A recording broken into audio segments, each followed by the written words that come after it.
Khusus buat teman-teman yang ingin mencoba berinvestasi pada saham luar negeri seperti Google, Apple, hingga Tesla, berikut beberapa sekuritas luar negeri yang sudah saya research sejauh ini.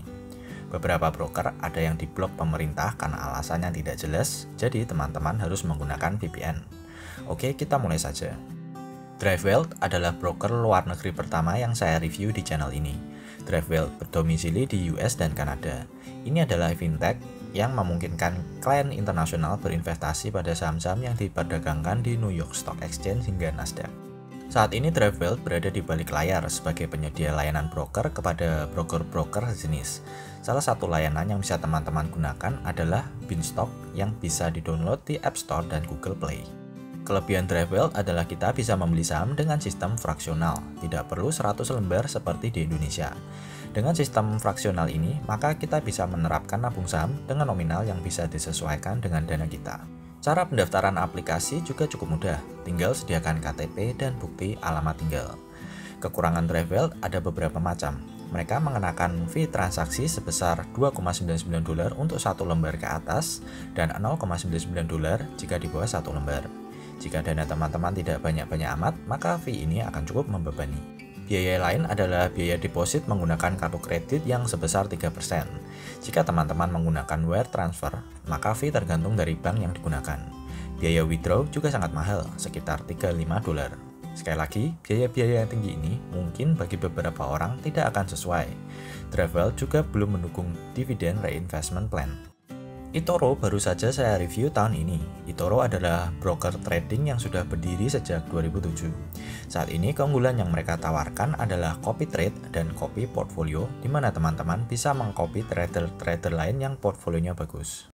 Yang menarik adalah eToro baru saja meluncurkan sistem CFD tanpa leverage. CFD itu seperti bermain forex dan option, di mana kita jual beli kontrak dari saham yang mendasarinya. Dengan leverage, kita akan dikenakan overnight fee dan jumlahnya tergantung dari besarnya posisi dan leverage yang digunakan. Nah, dengan sistem baru ini, jika teman-teman saat order buy tidak menggunakan leverage, maka posisi tersebut tidak akan dikenai biaya overnight, atau dengan kata lain, teman-teman bisa hold kontrak tersebut selama yang teman-teman mau. Apalagi teman-teman juga akan mendapatkan dividen dari posisi buy yang teman-teman pegang. Jadi hampir sama seperti teman-teman membeli sahamnya langsung. Bedanya teman-teman hanya memiliki kontraknya saja dan tidak tercatat sebagai pemilik saham. eToro adalah alternatif yang lebih mudah dan murah daripada DriveWealth karena mereka tidak charge fee jual beli sama sekali alias gratis. Minimal beli saham juga cukup murah, hanya $50. Karena CFD seperti fractional trading, teman-teman juga bebas membeli saham dengan dana hanya $50 saja, tidak peduli harga sahamnya. Misalnya saham Apple harganya $250. Jika teman-teman hanya punya uang $50, maka teman-teman bisa membeli 0,2 lembar sahamnya Apple.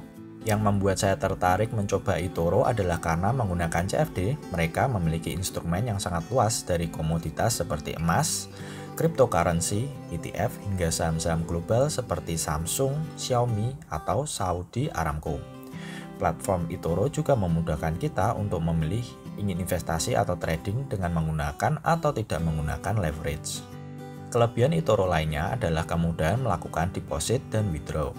eToro menyediakan fasilitas transfer antar bank lokal sehingga biaya akan sangat murah. Jika menggunakan transfer bank lokal, teman-teman akan mentransfer dana ke atas nama perorangan dan bukan eToro langsung. Ini adalah perwakilan eToro di Indonesia. Jadi karena eToro tidak buka perusahaan di Indonesia, maka solusinya adalah eToro menggunakan akun perorangan untuk transfer menggunakan bank lokal. Saya pernah mencoba menggunakan bank lokal dan dana berhasil masuk ke akun saya. Jika teman-teman tidak yakin, eToro juga menyediakan metode lain seperti kartu kredit dan PayPal. Kekurangan eToro adalah kita tidak langsung memiliki sahamnya karena menggunakan sistem CFD.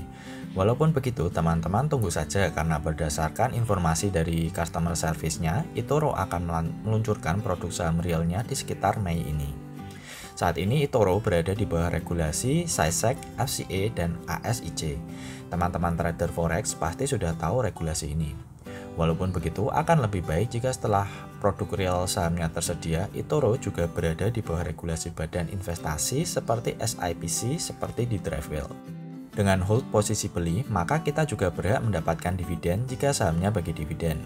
Ini juga adalah nilai plus, tapi akan jauh lebih baik jika eToro menyediakan juga sistem dividen reinvestment plan. Setelah Dribble dan eToro, khusus buat teman-teman yang ingin lebih mantap lagi, teman-teman bisa daftar di Swap. Ini adalah salah satu sekuritas terbesar di Amerika.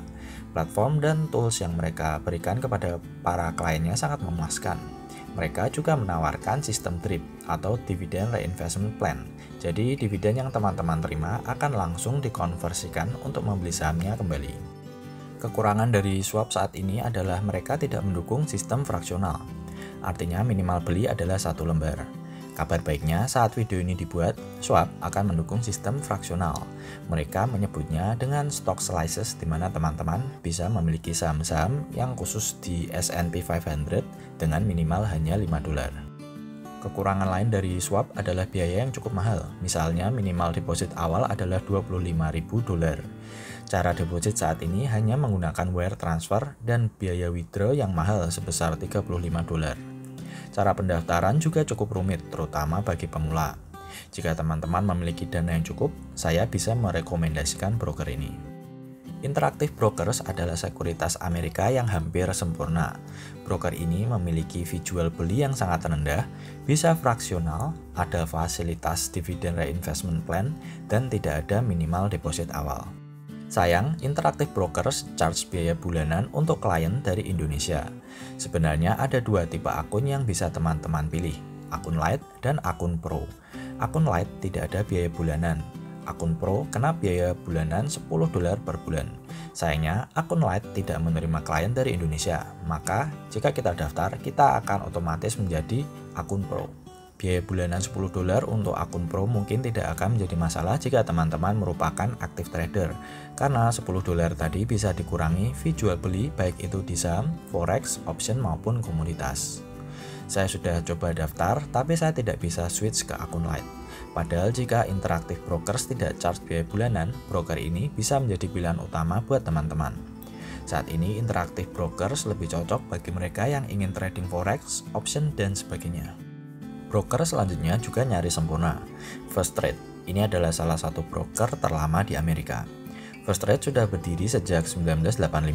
Mungkin kedua yang tertua di video ini setelah Swap yang berdiri sejak 1971. First Trade menawarkan 0 komisi, tidak ada biaya bulanan atau maintenance fee, tidak ada minimal deposit, bisa dividend reinvestment plan, dan regulasi dari FINRA dan SIPC. Sayangnya hanya satu, First Trade tidak ada sistem fraksional. Jadi teman-teman minimal harus beli 1 lembar saham. Jika saham yang teman-teman beli harganya murah mungkin tidak masalah. Tapi jika teman-teman ingin membeli saham-saham seperti Google, Amazon, Apple, dan lain-lain, teman-teman harus menyiapkan dana yang tidak sedikit. Karena contohnya saham Google saat ini harganya di sekitar $1.300. Walaupun begitu, semua orang memiliki kemampuan finansial yang berbeda-beda. Jika teman-teman tidak mempermasalahkan fractional stock, maka First Trade bisa jadi pilihan. GoTrade ID adalah fintech asal Indonesia yang sayangnya saat saya membuat video ini, website mereka tidak bisa diakses kembali. Entah kenapa, saya juga kurang tahu.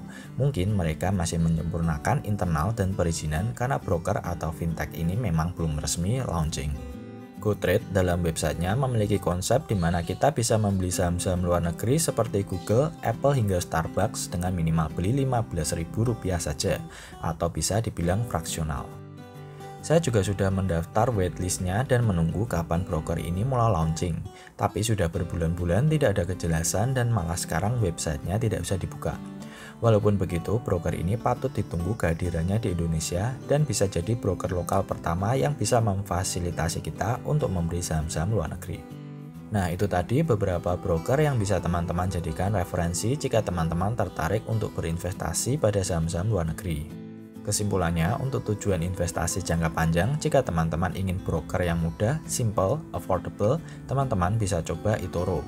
Jika tidak masalah juga dengan sistem CFD-nya. Jika teman-teman ingin yang agak ribet dikit dari pendaftaran hingga deposit dan withdraw, tapi tenang di hati, teman-teman bisa coba ke Swap atau First Trade. Oke, semoga video kali ini membantu. Klik like, bagi ke sosmed, dan subscribe.